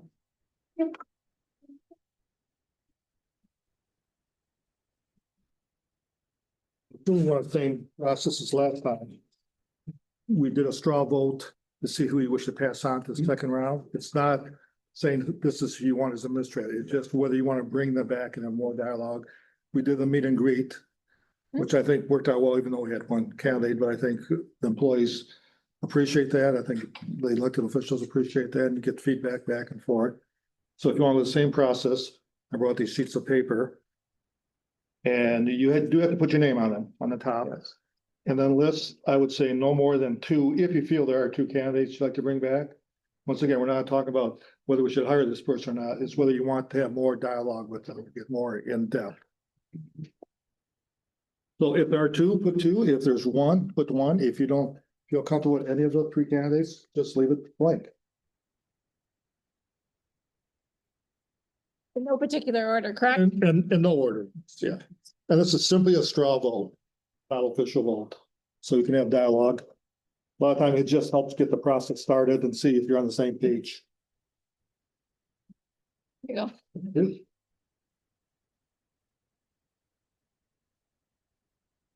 Clerk will.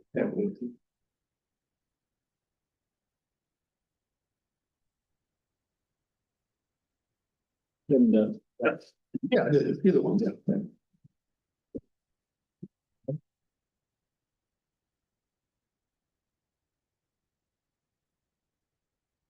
Okay, thank you.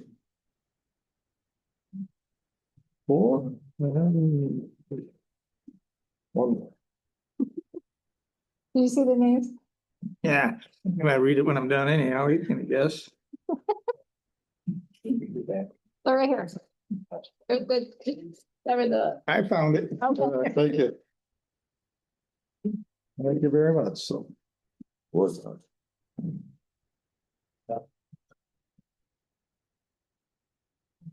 You have the 2 names? I had to go down. Okay. Right, he's the first name. Francis Renee before.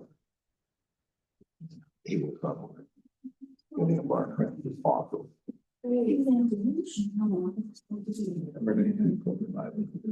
Yeah, no. What?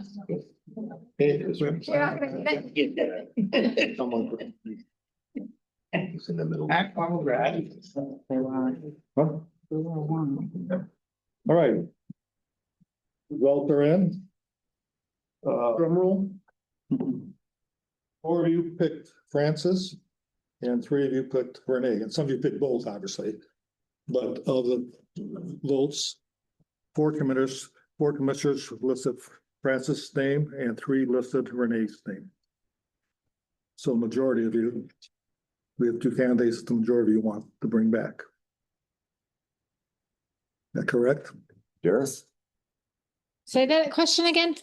The majority of you, at least 3 of you picked these 2 candidates. Oh, absolutely. Yeah, so it's pretty easy. Clear. Yeah, yeah. Yes. The question is when? The sooner the better. Next Thursday? We have a lot on our agenda for committee of the whole, but Could do it earlier, maybe, or you could, depending on your schedules. Yeah, it Or works. or a different day. I mean, this have to be Thursday. Let's do it within the meeting. I don't think it will take 10 questions. For what? Next Thursday? Yeah. Yeah, you just share our agenda for next committee of the whole. Like, it's very extensive, unless Davey and I are gonna take a look at it tomorrow. We're gonna try to postpone some things. Like, it's the medical examiners coming, which we've been putting that off. That it needs. There's a lot on that agenda. We're gonna try to move some things already. All right. I think there's how many items on there? Well, Yeah, well, if we make a selection out of the candidates that we saw tonight, they're gonna either one will need time Yes. with Fabian. and they also gotta give their current positions a notice. Well, that's fine, but Special meeting next week? I can do next Friday. I can't do any earlier on Thursday. My schedule's. It'd be the 20th. what's that, the following week? Well, that's next Friday. Next Friday, Oh, next Friday. a week from tomorrow. I could do Friday. I mean, if that's where you want to go, you know, I'm very flexible on days.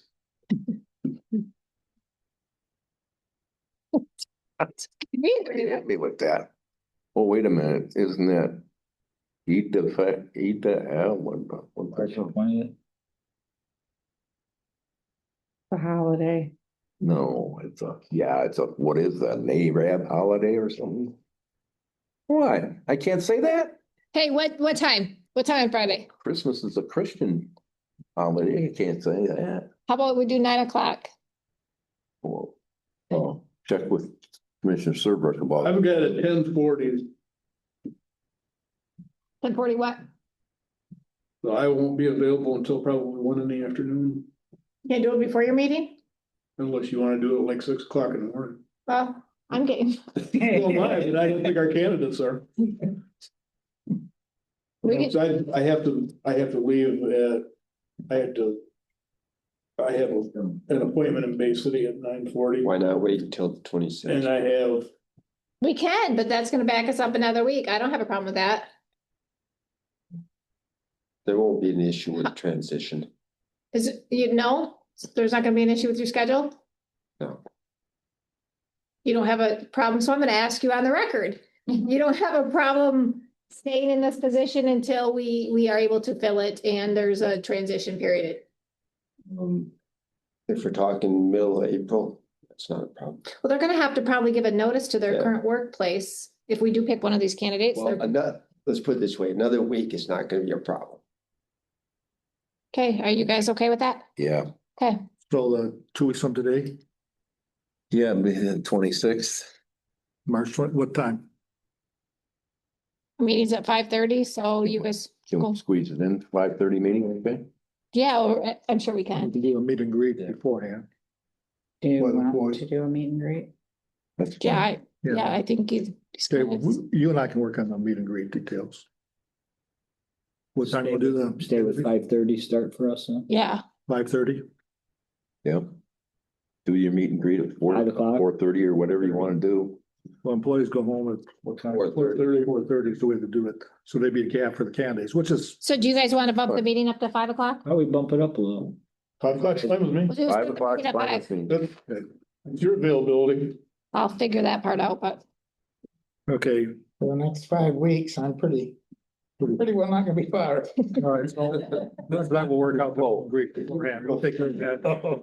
We'll have, candidates starting at 5, back to back. Okay, perfect. Same time. We'll do them first, the interviews. Thank you. All right, I will call all 3 of them this evening. Inform the decision. Thank you. Thanks, Jack. Thank you for your time and effort. I need my notes. Oh, yeah, I'm sorry. Commissioner reports. Commissioner reports. That weather started. Night, Ryan. Tonight, so. Last Thursday, we had budget in the morning. So went over things, and that's when Randy Booth told us about Will you be at the issues with one of the assessors in the county. come out schedule? We talked about that obviously at the meeting Thursday evening. And that will tie into my Edwards Township because that individual happened to be an assessor for Edwards. Turns out that he had turned in his resignation to Edwards Township. Edwards has now hired a new assessor, but I'm glad to say that their old assessor was there at their board of review yesterday or day, I'm not sure which it was. Well, he did finish that out. Friday morning, I had a NIMSCA meeting up in Gaylord. We went over the financials. NIMSCA's looking good. They've get a vast amount of their funding through the federal government. And I did not know this, but actually they fund on the Commission on Aging side, they provide 34% of Ogemaw County Commission on Aging's funding. So the big chunk of what the COA gets here in Ogemaw County comes from NIMSCA.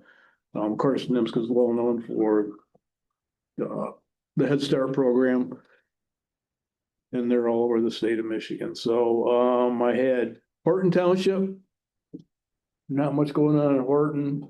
Edwards, the big discussion was, well, actually, both of them is the Ogemaw Rural Fire Department and funding there. But Edwards, again, like I said, there was the assessors.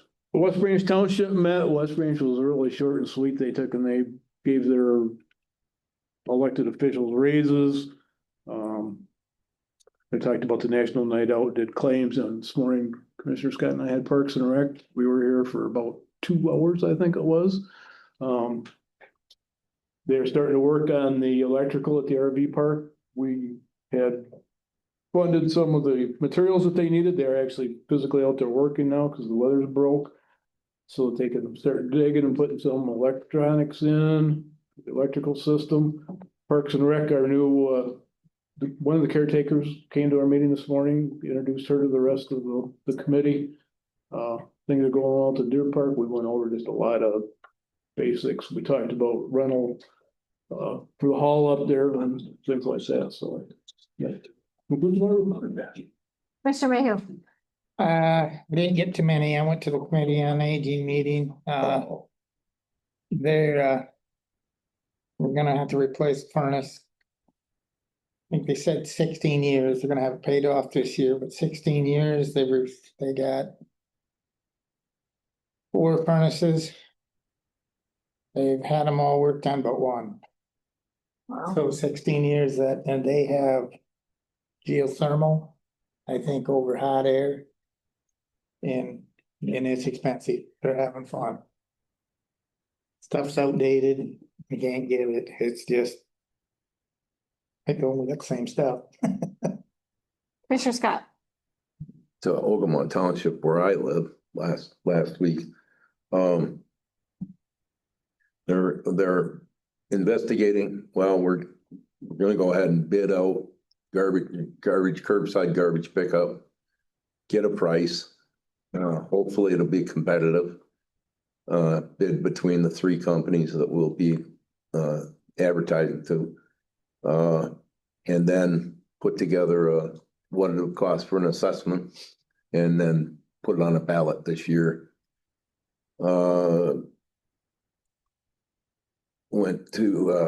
I zoomed in on Foster Township. They Zoom now, so that helps me out last couple of months.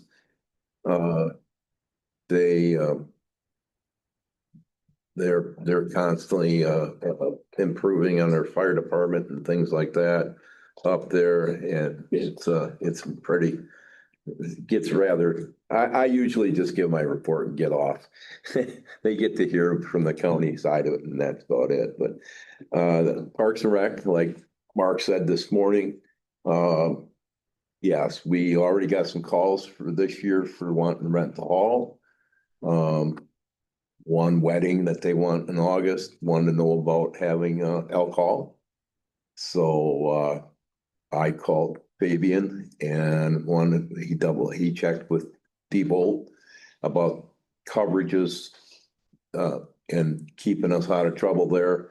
So we're gonna require that any renter will have to give us a short-term special event proof of insurance, $1 million minimum. And they get it from their own insurance company, put the county down as additionally insured. We are gonna require a constable. I called Howie since he's running his own security company. And he does it now at KSC Hall and Horton. And he's willing to go ahead and do officers there. So that cost will go directly to the customer. We set a couple of rates for a whole for a 48-hour rental, say like a wedding, start at noon on Friday and on Sunday at noon. And then we did a daily rate if you can just come in from 8 in the morning to 8 at night. And we found some of the old rules and things like that and rates. And so we're gonna modify those rules and bring them up to date. And and then Leanne Goodrich is one of the new caretakers. She was at the meeting.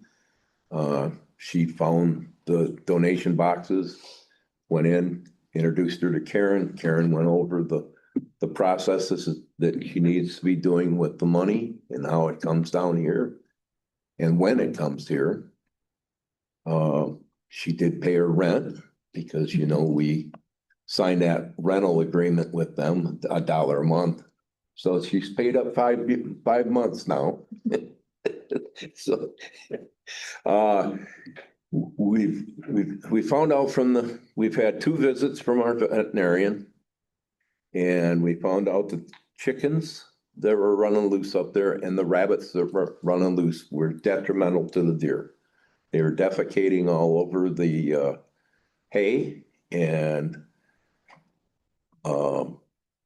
it can't be just if we're gonna have different kinds of animals, we're gonna have to handle it like a zoo where you have different pens for different animals. They can't all intermingle.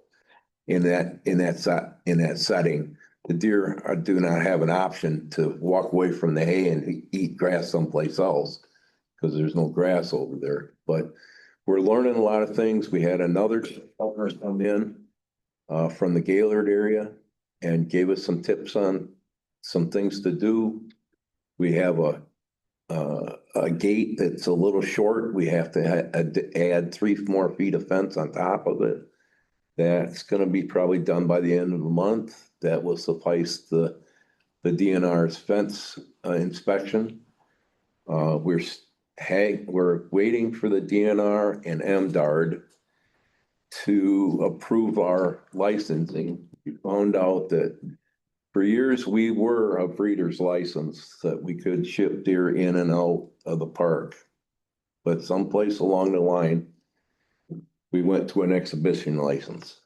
And that meant that deer can come in, but they cannot leave alive. So they either die on their own or we help them. But we cannot sell or transfer deer off the property because of that license. And so we're waiting for some answers from the state on that. As soon as the snow is gone, we're gonna open the park back up. The rabbits have dug a bunch of holes all over, even in the area where the public walks. And that was one of the things the veterinarian said, the they were burrowing holes in all over the place, and so they have left the park. We were, as I told you guys on Zoom last week, we were really getting berated big time on Facebook. The article in the paper came out. We haven't heard anything after that. I think it's gonna be good. We're gonna start up a new park Facebook page. And we asked Leanna to just put on anything you're doing new, anything. If you paint something, you take a picture of it and put it out there. Anything at all. And if there's something new is coming up or something like that, I told her right away, I mean, you cut the grass, take a picture of it, do it, you know. Let's get the word out there that we're open. We're, you know, when we're open, we're open. The hall, you know, we're gonna try to rent it. We had just another phone call just yesterday. They want to rent in April for a birthday party. I think when I inform them there's no heat in the building, I'm not quite sure that they'll want to do that. But we're looking at a lot of different projects, and it's coming along very well. The RV park is taking reservations every day for the summer. We're a little lower on we raised the price on seasonals, so we're down a little bit on seasonals, but seasonals get a reduced rate. If we can rent those spots at top rate for the weekends, we'll be better off that way. With this electrical, put 50 amp service to every spot, that will be a big attraction for campers coming in. So that's going well. And that's all I got. Commissioner Wiltie. Last couple of weeks for me are a little bit slower. These next two are gonna be pretty big. Did have Mills Township meeting this past Tuesday. We have a website that just got created. It's very informal, very sharp. The new website for Mills Township, check it out. It's really nice. New Township Hall is getting close. Hopefully they'll be moved in there real soon. That's gonna be great. That's right across from Smart Park there on Wexford Trail. I just want to give a shout out to the current leadership over there in Mills Township. I say it every meeting. You know, this is now going on my fourth year as commissioner. We've got a great group, a great board over there. The accountability there, the hard work and determination that's going on is just fantastic. Mills Township is definitely heading in a great direction, Skidway Lake. We do have an event planned for July 3rd. It's a festival. There's going to be live music. There's going to be different events, food trucks, a beer tent. That'll be a first of its kind there for Mills Township. That's really exciting. Parks and Rec are hiring another employee. They've been doing a great job. Our blight director, you know, he comes in here. He's doing a fantastic job. Tomorrow we're having that first meeting I've been telling you guys about. It got postponed, that Blight Advisory Committee meetings tomorrow. So I'm looking forward to that. We had our Commissioner Serbrook mention about our budget meeting. You know, highly participated. You know, everybody's coming to the table as we've had for the last 2 years. Obviously our budget committee is a big reason why also we're heading in the right direction. Later that afternoon, I had an LE meeting. We talked about, you know, costs, some of the jail costs, obviously in other counties, some have been rising. So we're going to keep a close eye on that. It sounds like Gladwin County is very happy with the situation that we have there, and that's where we do keep the majority of our inmates. We talked about the van situation because we are looking into a possible new transit, corrections transit van, and still not really getting too far on that, trying to save some money with the My Deal, but it's just so far behind. But that still is a continued conversation that's on the radar. Animal control officer is doing great. He's still working Thursday through Monday, 12 to 5. Hearing a lot of good things about him. Hearing a lot of good things in Mills Township about him. So that's good to see. 24/7 coverage is still underway and going. So that's a great deal. Me and Commissioner Serbrook had a Wellness facility meeting this afternoon at 3:00 via Teams. I'm moving forward there. A couple buildings here in the county that they're working on and a few issues, but we'll get those taken care of. And then just one other thing I want to mention, I've been looking back at our notes, and one thing I think we've done really well over the last few years is creating accountability with our stakeholders and our leadership. And the old way of doing things, I think, has pretty much left the building, and I think that's another reason why financially where we're at, and how we've been able to stay united. But I had noticed that our maintenance department, Chris, I hadn't seen any reports lately. So I reached out to Fabian and asked, well, first off, why aren't we seeing these reports? We've asked for these reports for years. They haven't been consistent. So I asked Fabian to make sure to reach out with the maintenance department so we start getting those reports. And I think another reason why we're succeeding is because we're consistent with asking and seeing and wanting this accountability. And this is just another example. When we see that it's not there, we have to make sure that it gets put back where it needs to be. And we find some consistency. That's all I got. I was gone one of the 2 weeks, but I was able to attend Richland Township. The library, the decision over there as far as in the village is still on hold. There's been no decision on that if the village is going to rebuild, or what's going to happen there. They voted to maintain their current salaries. They're making some changes with the cemetery as far as, I don't remember what that position's called. Sexton. Yes. They made a change with the sexton, and they're also trying to really get a better grasp as far as the cemetery, as far as record keeping. I noticed a lot of my townships are really focusing on their cemeteries. So all is well over there. That's a pretty good, very efficient board. They have a new treasurer over there that's doing a very good job. He's very informative. His reports are very thorough, and they're changing their banking over into Huntington. So that's been a little bit of a process as well. I also had a 911 board meeting that was moved up a week. The interim director, Rhonda, is doing a very, very good job. And I don't remember if there was 2 or 3 employees that came out of retirement that are filling the vacant position. So that was very, very good, very refreshing.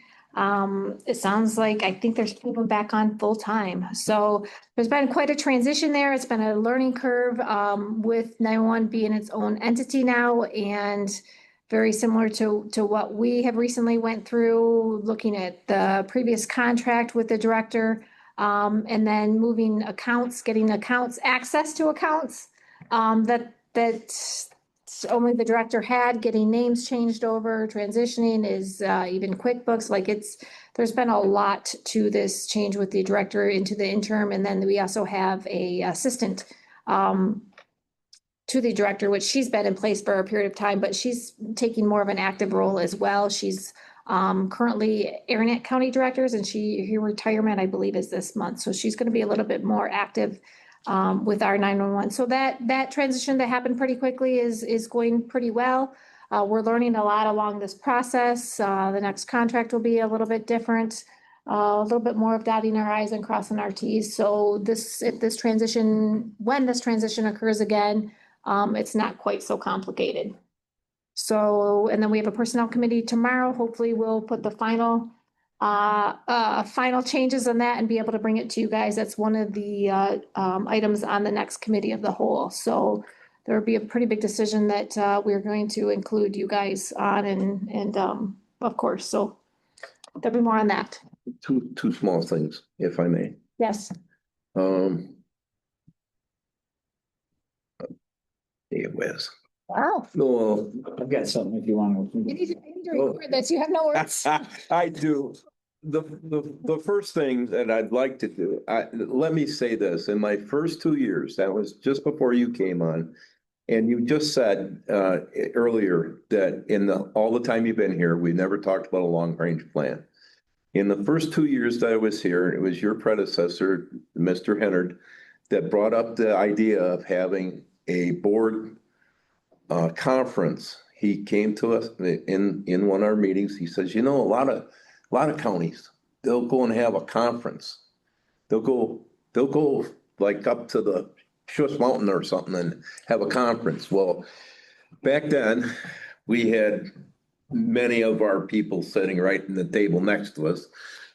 Conveniently, we had a title for that, but And they were super suspicious of us for anything we would do if we were not in front of them. And they really roared at the idea that we would go out of town and have a conference. Are you encouraging this leadership training? Is that where you're going? Well, no, it's not the leadership training so much. It's our future. It's our down the road plan. So what we did is we had our mini conference at the airport. We did. I was part of that. Were you there? Mhm. Because it was Pete's idea. Yes, I was. I can't remember the gentleman that came down.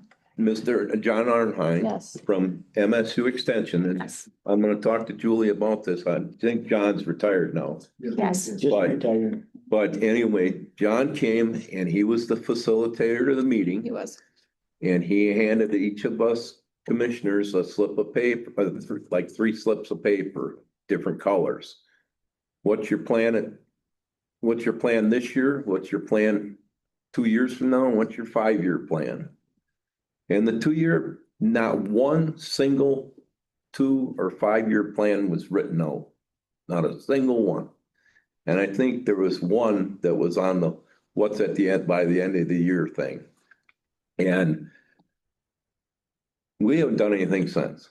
And we've tackled a lot of things. I think that we should do some type of a special meeting like that. I'm not saying we got to go out of town, but I'm just saying that we should have a long distance planning meeting Okay.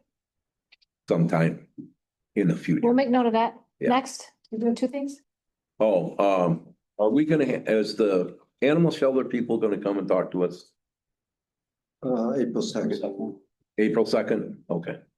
Commissioner Wilson, did you have Oh, something? yeah, just a couple quick things. In regards to Commissioner Scott, I know a woman in the room here that I think would be great at facilitating something like that. So I think it's a great idea and I agree. But just real quick, I did want to mention, and I thought of it when you were talking about 911. Obviously, 911 is a very important entity to this county. And at our law enforcement meeting, Rhonda was there. Mhm. And I thought it was great that she was there and you could just tell that she's very committed and she's very determined at what she's doing right now. So I just wanted to mention that. I just thought it was great that she was there and she said she plans on trying to be there as soon as it works out, so.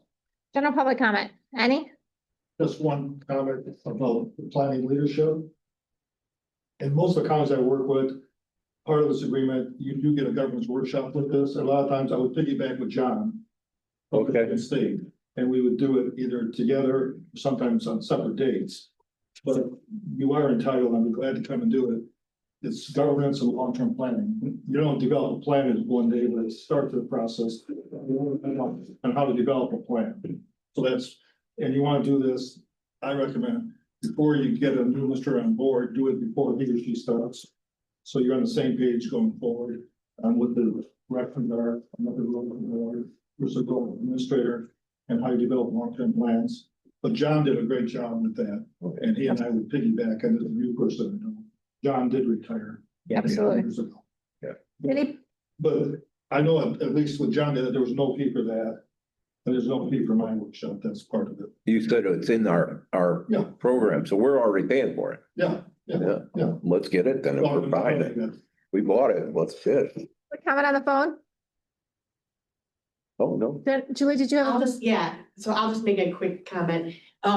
It might be a conflict of interest for me to lead a planning session for a county that I'm in service to. So if Chet is not available, or if you need a colleague, I have a process by which I can have someone identified who can work with Ogemaw County. And Michigan State has a program called Strategic Goals for Growth that leads groups of different kinds through a strategic planning process, or like not a whole plan, but just what are our goals in the intervals that Commissioner Scott was talking about. So just in reference to that, I think it would be a conflict of interest for me to lead it, but if you need help finding someone, would be happy to. But I've heard great things about Chet too, and obviously you have a relationship with him too, so. So we could either piggyback it together or do it separately. Okay. Yes. Well, I think it's a great idea.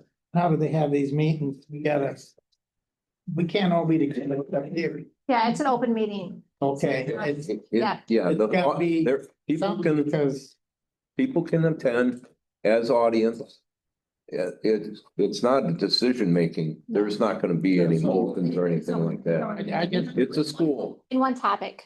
It's just like the commissioner school that you attended when you first started that Tim Yep. put on. You know, Mark was here, I was here, you were here. It's a workshop. Me and Brenda was there from here. so Yeah, it was yeah. the two of us. Oh, Brendan, well, I was there. I talked to you. I gave you my phone number. Up to Grayling? No, here. No, the one we had. Oh, yeah. Tim did here. I made it here. There'll be more to come on that. Yeah. Any public Yeah, comment on we the can do it. motion to adjourn? Yeah. Support? Support. In favor? Yep. Okay. Hey, everyone, be safe.